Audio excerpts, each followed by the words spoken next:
Você já se perguntou até onde pode chegar o preconceito disfarçado de autoridade? Como alguém pode julgar outra pessoa apenas pela cor da sua pele e acreditar que isso lhe dá algum tipo de poder? E se eu te dissesse que existe uma história real onde uma síndica tentou usar seu cargo para humilhar uma moradora negra, mas acabou descobrindo da pior forma possível que havia escolhido a pessoa errada para discriminar? O elevador subia lentamente enquanto Marina observava os números mudarem no painel digital.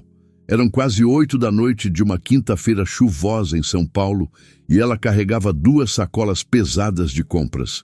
O cansaço de mais um dia de trabalho pesava em seus ombros, mas havia algo reconfortante em finalmente estar chegando em casa. Ela morava naquele prédio há apenas 3 meses, tempo suficiente para conhecer alguns vizinhos pelo elevador, trocar cumprimentos educados no hall, mas ainda não o bastante para criar laços mais profundos.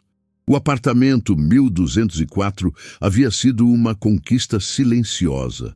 Marina nunca foi de alardear suas vitórias, preferindo que seu trabalho falasse por si. Aos 32 anos, ela havia construído uma carreira sólida, mas aprendeu cedo que o mundo nem sempre estava preparado para aceitar uma mulher negra em posições de destaque. Por isso, escolheu viver com discrição, sem ostentação, permitindo que as pessoas a conhecessem pelo que ela realmente era, não pelo que representava profissionalmente. Dona Marta, a síndica, observava tudo do hall de entrada. Havia algo em seus olhos que sempre incomodava Marina. Um olhar que parecia questionar sua presença ali, como se ela não pertencesse àquele lugar. Era sutil, quase imperceptível, mas Marina havia aprendido a reconhecer esses olhares ao longo da vida. Eram como pequenas agulhas invisíveis, tentando perfurar sua dignidade, sua sensação de pertencimento. Naquela noite específica, quando Marina passou pelo hall, carregando suas compras, Dona Marta se aproximou. Havia uma determinação em seu andar que prenunciava tempestade.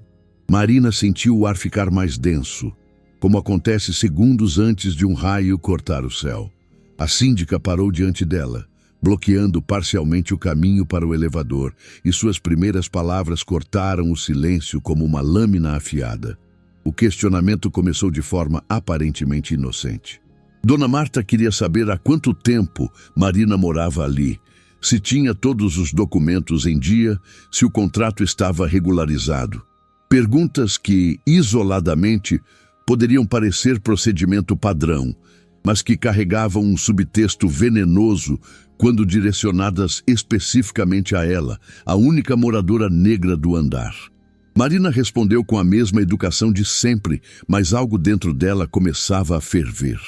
Era uma sensação familiar, aquele calor que subia do estômago quando a injustiça se apresentava vestida de normalidade. Os dias que se seguiram foram marcados por pequenas provocações, avisos desnecessários colados na porta do apartamento, reclamações infundadas sobre barulhos inexistentes, olhares de soslaio no elevador. Marina documentava tudo em um caderno pequeno que guardava na gaveta da cozinha. Não por paranoia, mas por experiência. Havia aprendido que o preconceito raramente se apresenta de forma explícita. Ele prefere se esconder nas entrelinhas, nos gestos sutis, nas palavras cuidadosamente escolhidas para ferir sem deixar evidências. Foi numa assembleia de condomínio, 2 semanas depois, que a situação escalou. Dona Marta levantou a questão da adequação de certos moradores ao padrão do edifício. Suas palavras dançavam ao redor do verdadeiro alvo, mas todos sabiam a quem ela se referia. Marina estava presente, sentada na última fileira, observando como alguns vizinhos baixavam os olhos, desconfortáveis, enquanto outros pareciam tacitamente concordar com o discurso velado. A respiração de Marina permaneceu controlada, mas suas mãos tremiam levemente, não de medo, mas de uma indignação contida que precisava encontrar a forma certa de se expressar. Ela conhecia bem demais aquele jogo, Aquela dança macabra onde o agressor se veste de vítima e tenta fazer você parecer o problema. Mas Marina tinha algo que Dona Marta desconhecia completamente. O silêncio que Marina mantinha não era fraqueza, era estratégia. Cada palavra não dita, cada reação não demonstrada, era parte de uma força interior cultivada ao longo de anos, enfrentando situações similares.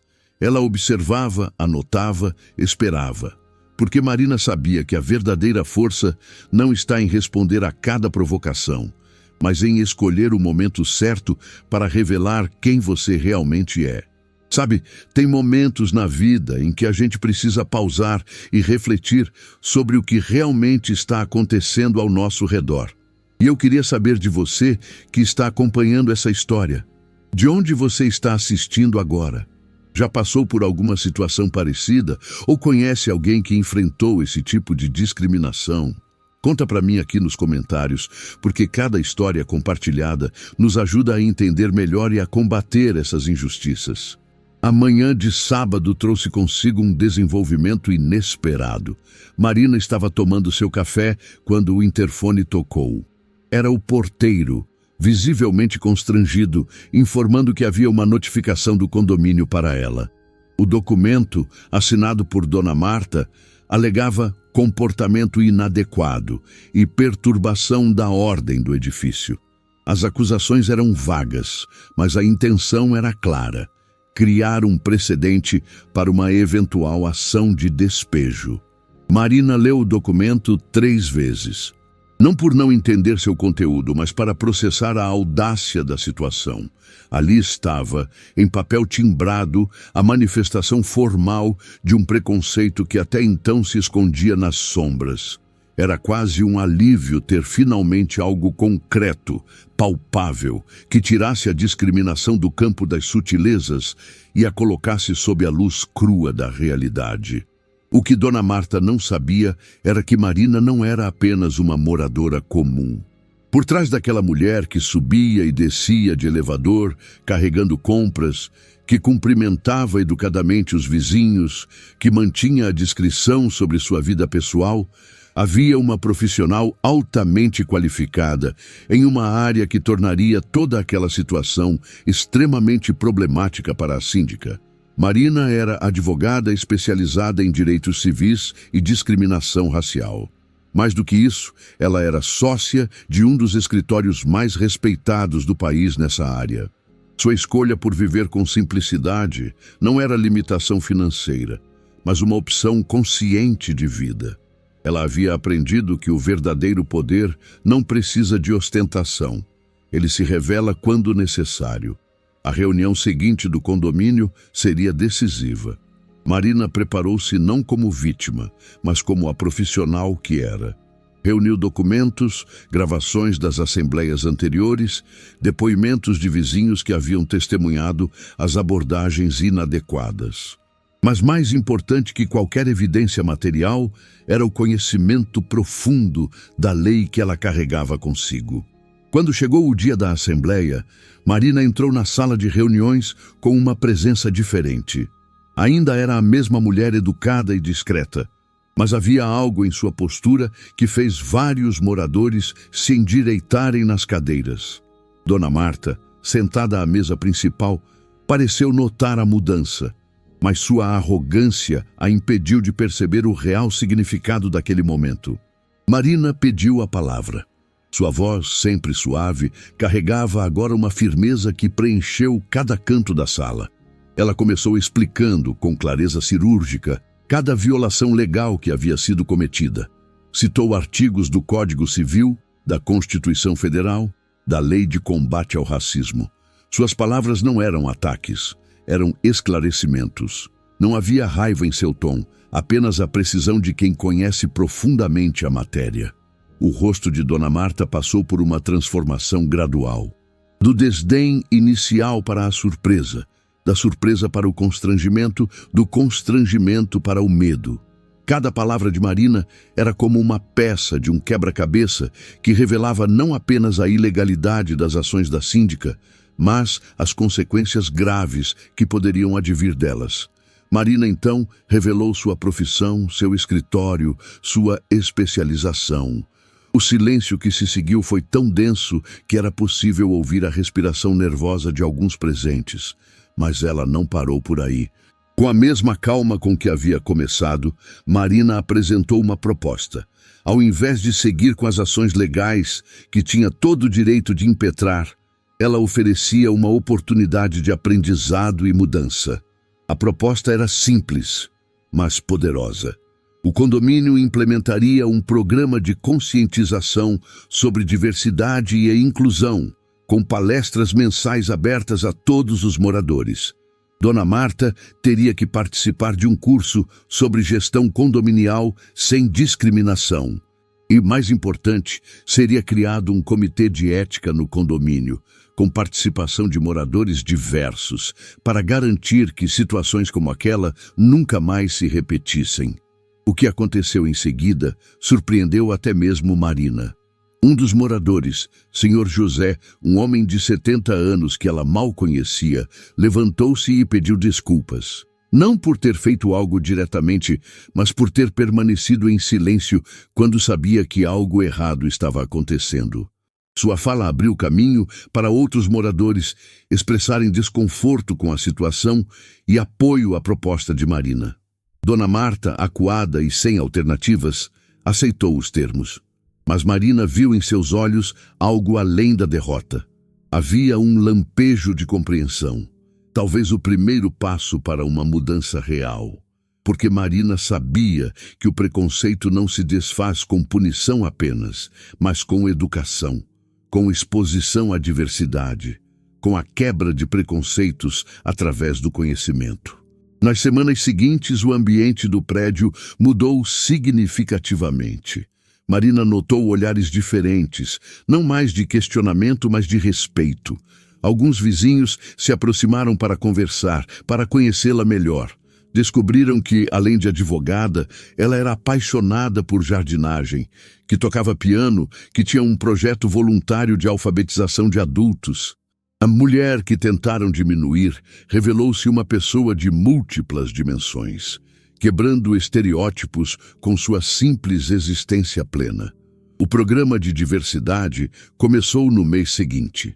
A primeira palestrante foi a própria Marina, que escolheu falar não sobre leis ou punições, mas sobre histórias.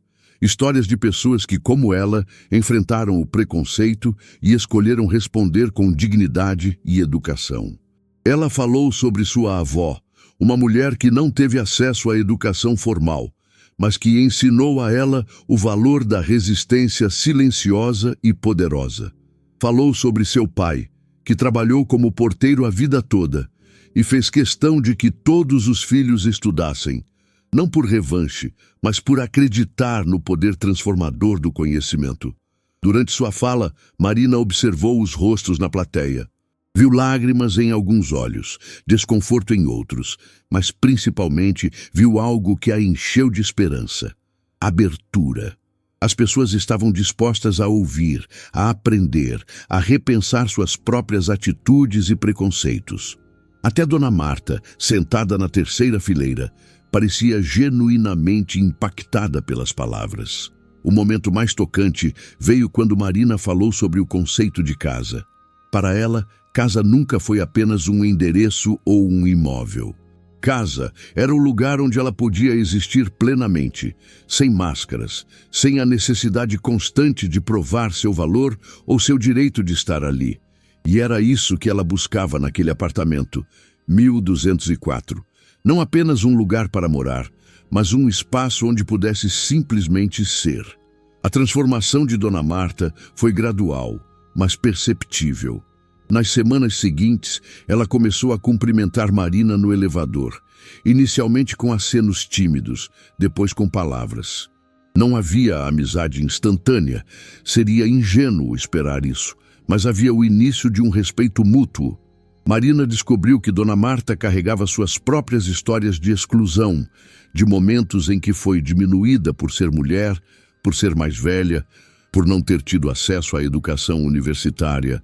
Essa descoberta não justificava as ações discriminatórias, Marina sabia disso. mas humanizava a situação. Mostrava como o ciclo de preconceito muitas vezes se perpetua através de pessoas que, elas mesmas, foram vítimas de outras formas de discriminação.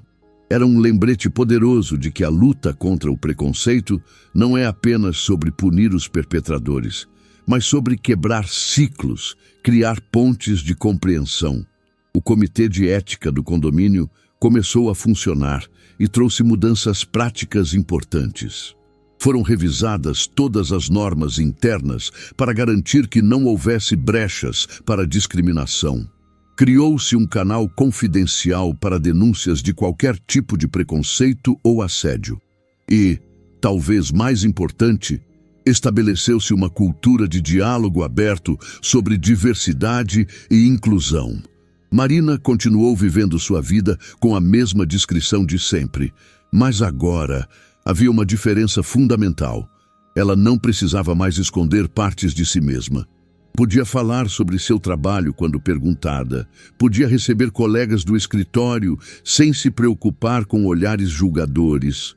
Podia existir em sua totalidade naquele espaço que ela escolheu chamar de lar. A história se espalhou pelo bairro, depois pela cidade. Não porque Marina a divulgou, ela nunca foi de buscar holofotes, mas porque transformações genuínas têm o poder de inspirar e se propagar. Outros condomínios começaram a implementar programas similares. Dona Marta foi convidada para falar em outros prédios sobre sua experiência de transformação, sobre como o preconceito havia cegado seu julgamento e como a educação havia aberto seus olhos. Em uma dessas palestras, Dona Marta disse algo que marcou profundamente todos os presentes. O preconceito não é apenas sobre odiar o diferente. Muitas vezes é sobre temer o que não compreendemos, sobre projetar nossas próprias inseguranças nos outros. Ela admitiu que via em Marina tudo o que ela gostaria de ter sido, educada, bem-sucedida, independente, e que isso havia despertado nela uma inveja que se manifestou como discriminação.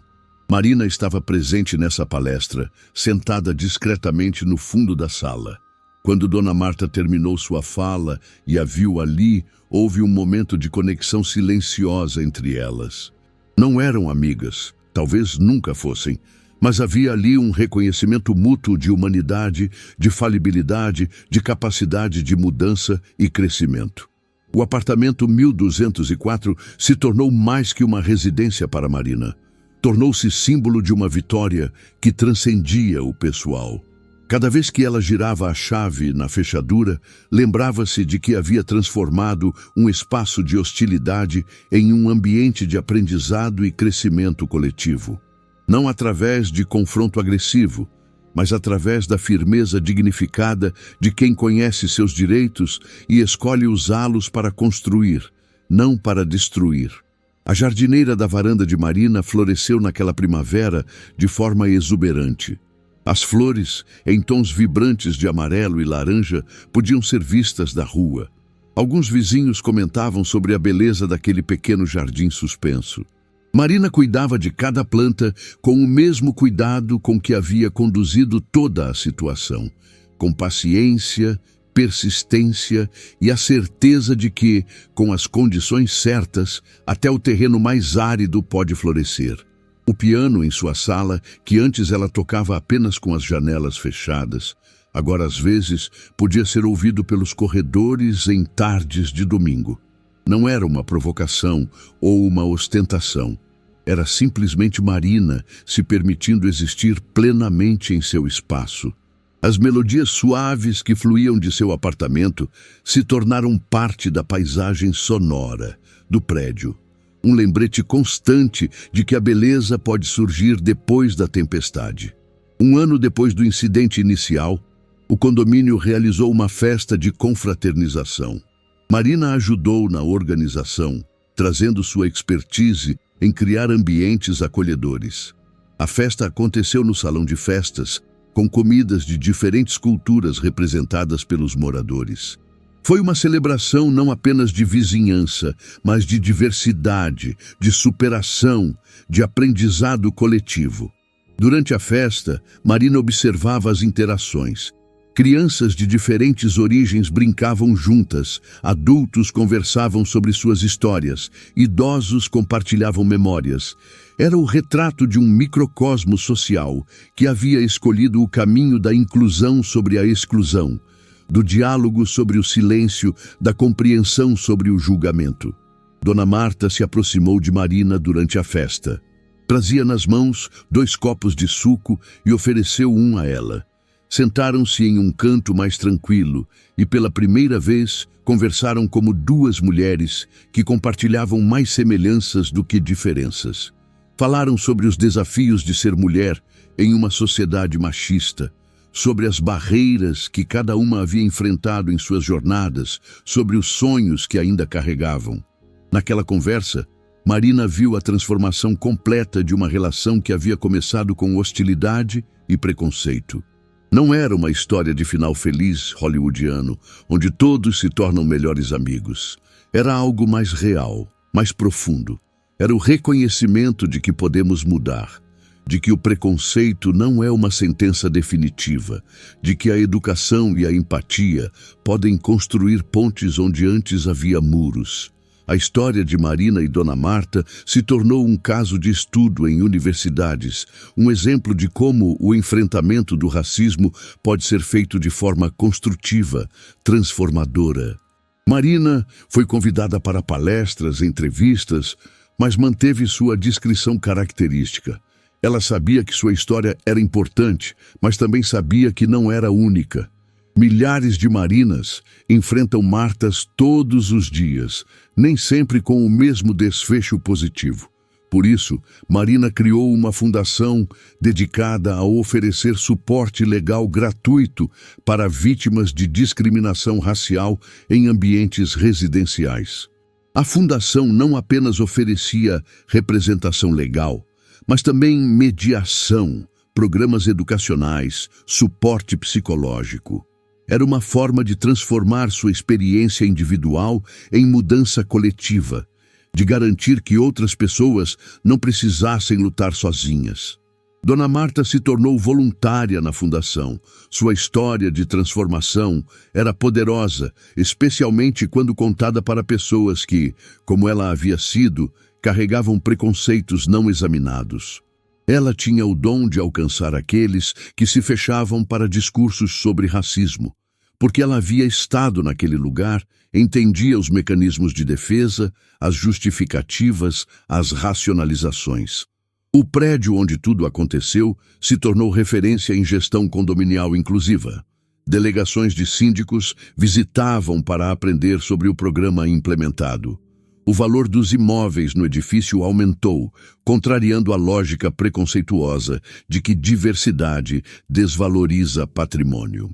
Na verdade, a reputação de ser um ambiente acolhedor e progressista atraiu moradores de alto nível educacional e cultural.